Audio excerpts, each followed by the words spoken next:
right, Larry, tell us your full name and tell us what you're doing today and what you've done up to this point in our Builder Assist program. Okay, well, my name's Larry Biggers. I'm not too far from here. I live about 8 miles from here.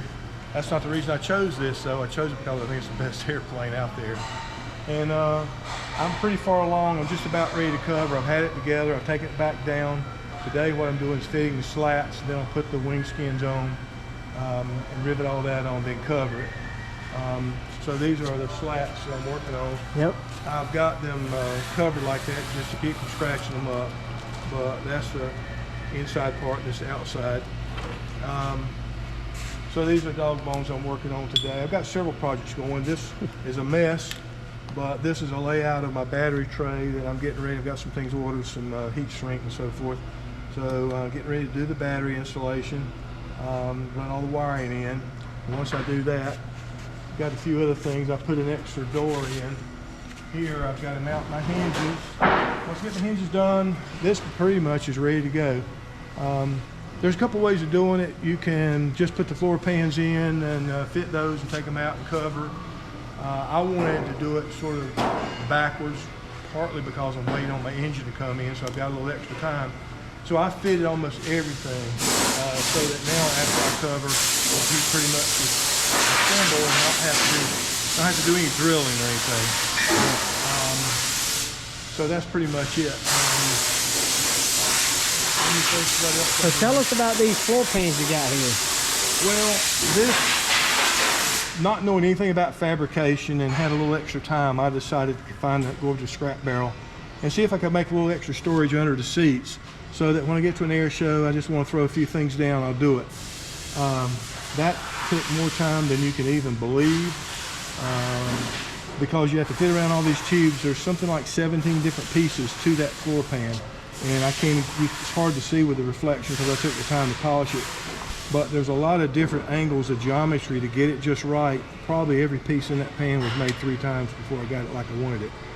So I think it's a good thing. Now, certain engine installations might not allow that because you go under the seats with your fuel pumps, but my engine's going to allow it. So if you're doing a Rotax, I don't think you could do this unless you just do it on one side. Yeah.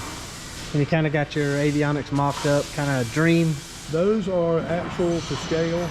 I decided to go with all Garmin. This is their light IFR package. I've decided to take that part off and put the autopilot down there. You can run the autopilot just through the G3X, but I want a few extra knobs easier to use when I do use it. Yeah. You say, well, why do you need an autopilot on a single engine airplane like this? The engine I'm going to use will probably use Jet A. Might have to go into Class B airspace. You never know when you get caught. You need to have IFR. As far as flying serious IFR and a single engine, I probably won't do that. But at least I got the capability of doing it. So that's a GX375, the G3X and the 375 go together to do that. Well, I got a lot of stuff here that you can't really see, but this whole thing is what you would normally do after you cover. But all my pans, this is an access panel I'm putting underneath the airplane. Put all that in. I decided to add up front, a lot of people are doing it, the access panels in the lower kick panel. So that's what all that is.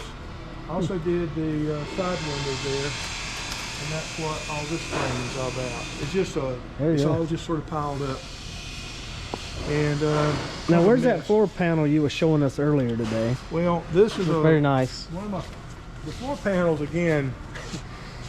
Someone saw all this the other day, and they said, "You are really anal." I said, "Yeah, you capitalize A," because I took my floor pan and went ahead and braced underneath. This is 20 thousandths, and it's fine. It works just fine. You can carry about 450 pounds back there, and so I thought, it's a little extra weight to do it, but I reinforced it. And then when you take these out, you kind of make up for the weight-wise for the extra riveting that I put in, and it has to be riveted. Again, this is the anal part. I went ahead and polished it. Yep, looks good. Looks very good. That's how that works. Well, Larry, we're glad to have you here. You become a fixture in here with us, and we appreciate you. This is his kind of area that he's kind of got all his stuff spread out, and we look forward to seeing you complete your airplane and get it in the air. Well, it's kind of messy. That's the cover. I cover it every night. And so it's a great place. I'm glad to be here. I've been treated very fair, so I appreciate all you've done for me. Very good. Thanks, Larry. Sure thing.